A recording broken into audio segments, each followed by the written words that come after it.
We have 19 comedians coming up for the second half, and no, I'm lying. No, we have a few comedians coming out, so I'm gonna get out of the way.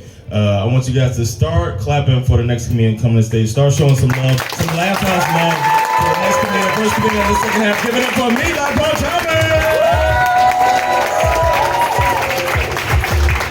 Hey, Laugh House, let's go and keep it going for John. Let's go. Come on, thank you so much. Oh my God, I love this place. Looks like a Game of Thrones set over here with your tables, nice. You got the Lannisters over there. How you guys doing? How you doing? That's Jaime Lannister. That was an asshole, right? Hey, Jaime Lannister. And you had the wildling in the back interrupting. What's up? What's up, Ivan Drago? How you doing, bro? How you doing? The way you looked at John, he was like, I must break you. John was like, all right, I'm enough with the jokes, bro. The jokes, okay. I'm not gonna talk shit. I look very familiar to a lot of people. I look like a Foodora delivery guy. Thank you so much. Thank you. Depends on what how you look at it. I also find out that I look like a Talibani got a makeover from the Mexican cartel. That's the way I say it, a taco over. That's what it is. But I'm explaining how this all happened. It was like a trajectory in my life as an early child. I saw a movie and then it changed my life. Anybody remember the childhood movie? Ivan Drago, what did you watch? Childhood movie? Childhood movie, what did you watch? Like 10 years old? Yeah, like Rocky or First Ninja, American Ninja. Fucking Russians, bro. Jeez, American Ninja. Jesus Christ, that was like Lion King or anything like that. Well, mine wasn't just as good. Mine was Blood In, Blood Out. Have you watched that? Yeah! Anybody seen Blood In, Blood Out? Make some noise. Vato loco forever, ese. Vato loco forever. All the white people said, well, fine, there's some head there. There's some head there. Let me explain. Before this movie, my life was very simple, okay? Kind of like Ivan Drago over here, walking around, spying Spice Girl stickers. Did you do that too? I did that because if I collected all 5, I got a t-shirt. So, and then I saw this movie, and I'm like, I'll tell you what I want, what I really, really want. I want to be a gangster with the Ziggy Zig motherfucker. That's why. I mean, this movie was so good. I'm gonna explain, like, because it's not really bully boompa. Like, there's one scene where this guy is carving the letter V and L in the guy's chest. There's another scene where guys have to suck a guy's dick and he stabs him 100 times. I love this movie, bro. I love this movie. And I was 9, and this movie changed my life. I started smoking cigarettes. And I like changed all my Spider-Man toys. No, I didn't, bro. I love Spider-Man toys. When I go, like, I have a nephew. Every time I go visit him, I still play with them. I like act all excited. I'm like, oh, the new Spider-Man. Holy shit. And I started doing drive-bys with the BB gun. I started shooting people. I started recruiting people to join my gang to beat up other kids. Again, I was 9. Es un problema, okay? But this movie didn't just change me. This movie changed my other brother too. He started smoking cigarettes and my mom caught him. And you can imagine being a Middle Eastern mom, she beat the shit out of him. Like UFC style, like sidekick, uppercut, it was awesome. And then my other brother, he heard voices in his head and walked into sleep and had the Stevie Wonder eyes. I swear to God, you can't make this shit up. He cured himself by listening to Beethoven. I swear to God, bro, I swear to God. So like my mom walked into the bedroom and she sees him and she's like, ah! We're like, oh my God, he got caught jerking off, didn't he? We open up the door, my brother's laying like a vampire like this, listening to Beethoven. He comes up like this, like, trying to get the voices out of my head. And she went down there. And mom, so you can see my mom had her plate full, right? She was a single mom. So she decided to do what was really reasonable. She took us to a takecation. Do you know what that is, my man? Takecation? It's like you take a vacation in the style of the movie Taken. That didn't happen to you guys? Sorry. Okay, I'm gonna explain how it happened. So we come home one day, and like, my mom's like, all right guys, write down 3 countries you guys want to visit and put it down on a piece of paper. And we're gonna pick one and we're gonna go for vacation. We're like, we're fucking up, Lannisters. This is great, bro. This is great. So I put like, Germany, France, Africa. Africa's not a country, but I pick one anyway. I wasn't educated.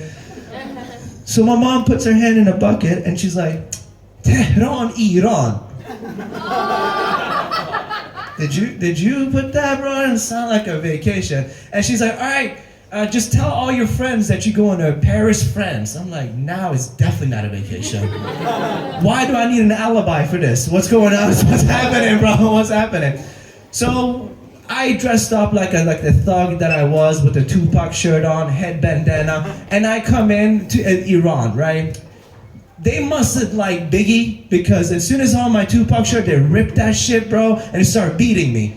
And I'm like, Mom, you want to jive in? She's like, I don't know who you are. I don't know what you want. If it's money, that I don't have. But I do have a certain set of skills. A certain set of skills that make a person like me very dangerous for a person like you. Dedication. That's how it was. So I started school in Iran. For 3 years, I went to public school in Iran. And I went to school here in Sweden too.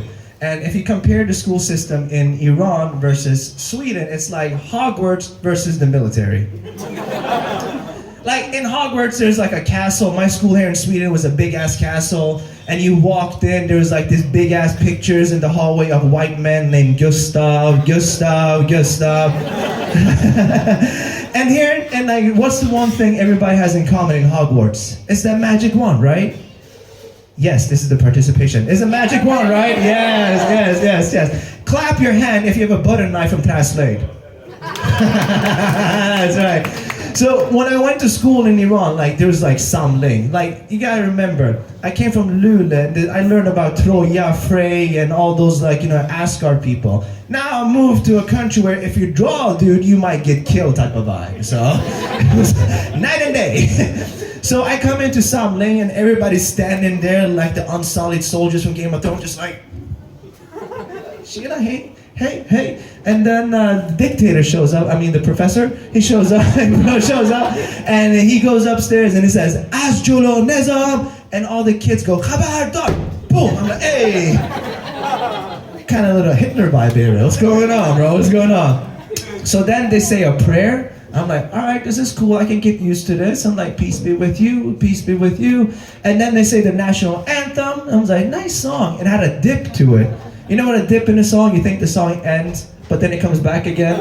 Like Eminem, 8 Mile, like fuck a beat, I go a cappella, fuck a papa, fuck a clock, fuck a trailer. You know that shit? I'm like, oh, this is pretty cool. And then they go like, death to America. I'm like, ooh. I don't know about that one, bro. I don't know.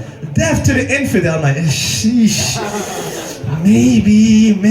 And they're like, death to Israel. I'm like, I can definitely say that one. Bro. But even still to this day, I don't know how to read and write in Farsi. And so, you guys want to know how I managed to pass all my classes with an A? Oh. Yeah, I sold them porn videos. They were homemade. No, I recorded them from a satellite. It wasn't a real porn video. It was like Head and Shoulders and Nivea commercials. They didn't know any better, bro. They're like, oh, they show a shoulder, bro, and an elbow. This is pretty good. But I also went to school in the United States, and I can say that my school experience in Iran really helped me because it was like a military. Because the school system in the United States was like a fucking war, bro. I don't know if y'all seen the school shootings that happens. I swear to God, we had this thing called a school shooting fire drill. Yeah. It's a fire drill, but a school shooting, so you know what you're supposed to do when you're prepared. So, first of all, there's no like a fire alarm. There's no fire alarm because there's like a assistant professor that runs in and says, he's got a gun. That pa. Guess who the school shooter is? Me? What the fuck? No, bro. I explode people. I blow. No. It was a principal. Yeah, it was kind of weird because he just picked some classes that he was going to make some house calls, bro. It was so weird. And then he had all those fire caps, like, those cap guns, and he used to shoot people. It was a very intense moment. But I'm going to tell you, that wasn't the worst experience in high school in the United States. My worst day was a Christmas party in the United States. What's your name, bro? Slaven. That's a Slavic name, bro. Slaven. Did you know that Americans, they don't know who Stefan is? Do you know who Stefan is? Like Christmas shit? He wears a white robe and a white hat and sings some stuff. Do you know another group of people in the United States that wear a white robe and a white hat? Yeah, you know, bro. I didn't know they didn't know. So I walked in to a Christmas party in the United States dressed as Staffan. I'm like, Staffan, what? Staffan. All I heard was a brother in the back go, oh, hell no, bro. Oh, hell no. That's it. That's my time, you guys. My name is Avila. You guys are phenomenal. Keep it down for John, everyone.